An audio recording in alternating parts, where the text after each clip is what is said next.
Hello guys. Lalabas ako ngayon ng bahay guys kasi nabenta na yung aking dalawang pares na western boots guys. Kaya magpapaalam na ako dito sa aking vintage na boots. Kailangan na kita bitawan. Kahit ayaw natin bitawan pero kailangan kita bitawan. Kaya paalam na mga boots ko. Huling pagkikita natin guys. Siguro mapupunta ka na sa mabuting nagkamay. Kaya guys, papadala ko na sa LBC to. Sa buyer ko guys. Kaya update ko kayo. Peace.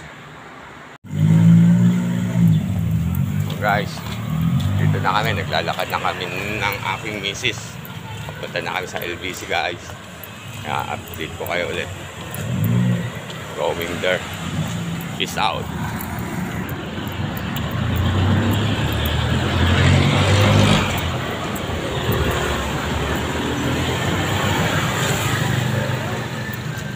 Hala. Pedicure dun sa Vicente ko. 130 na. Pedicure? Oo. So, bukit niya ang 130. Yung nakaraan. Eh, parang buwan-buwan nga. Nagtataas yun eh.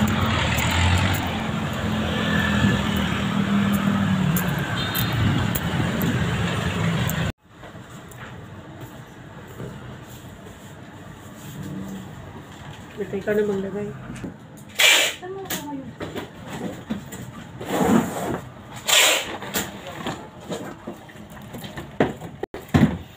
Okay na. Okay na. Ito lang yun.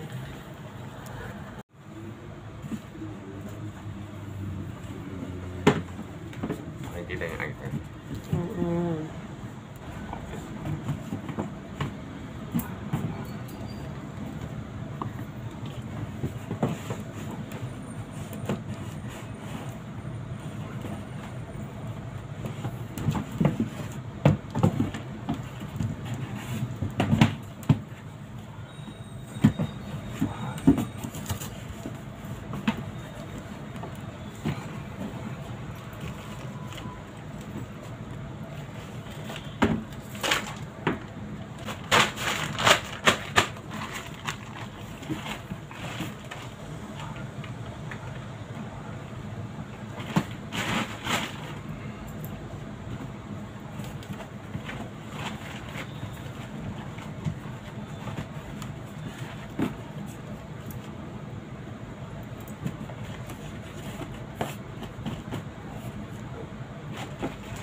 Okay.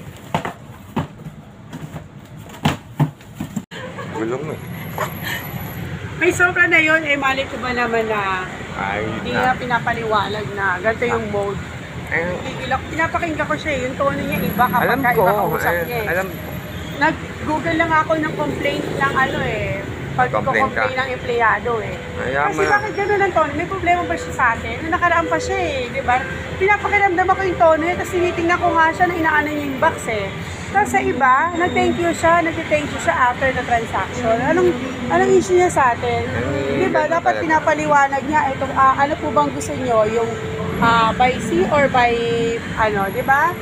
Pag ako may oras mamaya, ano ko to sa LBC. Ganyan talagang tao. Diba? Hindi dapat ganun. Trabaho niya. Talagang hindi dapat ganun.